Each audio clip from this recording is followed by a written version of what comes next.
All right. Well, I thought I'd go ahead and do a just kind of casual conversation like recording because I've been thinking about it since I've gotten my ThinkPad, and I really and anyone who has been talking to me recently knows I'm super into the ThinkPad now. I have become a full member of the ThinkPad cult. I think they're incredible computers, and the one that I have, I absolutely adore this thing. I mean, it is great for being able to modify and really make your own laptop. And it also, the one that I have is the T440p, and because you're able to get fourth gen i7s, you can have a pretty decent semi. It's not really modern by any stretch of the imagination, but you can have a modern level of like performance.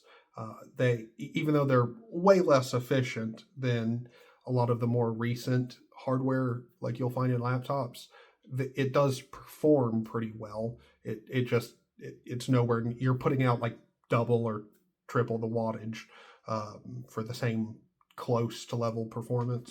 So the the thing about this hardware that really makes it awesome is that you can do pretty much everything, if not everything, that you're going to want to get done on a productive level. I mean, if you're going to want to, especially with these old ThinkPads with as many like ports as they have on them, if you've got, maybe a studio like audio interface device, DSLR camera with a capture card, an extra monitor, all of this stuff, you're going to be able to hook that laptop up. And if you wanted to do, streams or record and edit videos and stuff like that, you can do all of that. Like now, granted, again, like your rendering speed, it's just an Intel CPU and it's a fourth gen Intel CPU, so it's not like your render times are awesome and great, but it's definitely usable. Like, I mean, I've been using it, so it's not like it's unusable. The the thing that makes it great is these things are super cheap. You can repair them. You can also customize and mod them really well, but you can actually still use it for productivity tasks. And you probably, for your next laptop, want to go with it. If you're not getting a laptop for gaming, which I know a lot of people are, but I will say for those of you out there who like are kind of like me where you're trying to reduce your gaming, or at the very least you're not as concerned with gaming as you may have used to be. They are phenomenal devices, and you're going to find motivation to either make scripts or use tools that are much lighter than the ones that you already use so that you can eke just that much extra performance out of it. I mean, my experience is the older your device is and the more limited you are on performance, you typically find better things to integrate into your workflow that are more efficient and don't consume as many resources. And as time goes on, that's just going to get better, when you start using other tools that aren't as much. If you continually try to find the best thing that runs as efficiently as possible, you're going to get the most out of that system. And all in all, I don't even know really the point of what I'm talking about or why I'm recording this video.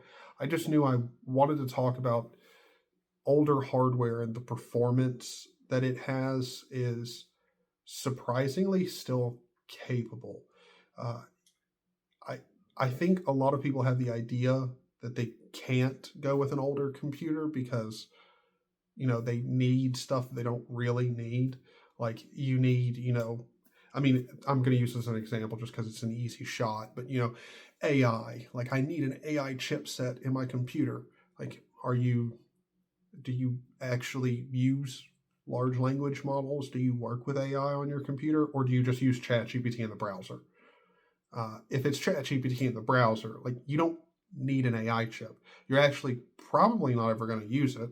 And why spend, you know, a considerable amount of money more on a computer or a laptop that you don't necessarily need anyway? If that makes any sense. Like, why? And two, also, I mean, I haven't even touched the really nice part with these older hardware is you have the advantage of removing that Intel management engine and putting your own custom BIOS on it, which is very, very cool. Being able to flash your own BIOS, get rid of the Intel management engine, and actually have something that's much, much better than what it would come with stock is a really nice security advantage, but also just in general cool. And you know, you're only going to get that with like older hardware. You're not going to be able to do that on newer stuff. And hmm, I think that's pretty much the conclusion of my talk. So I'm just going to go ahead and end it here. Hope you enjoyed the video and me rambling. I will see you in the next one. Goodbye.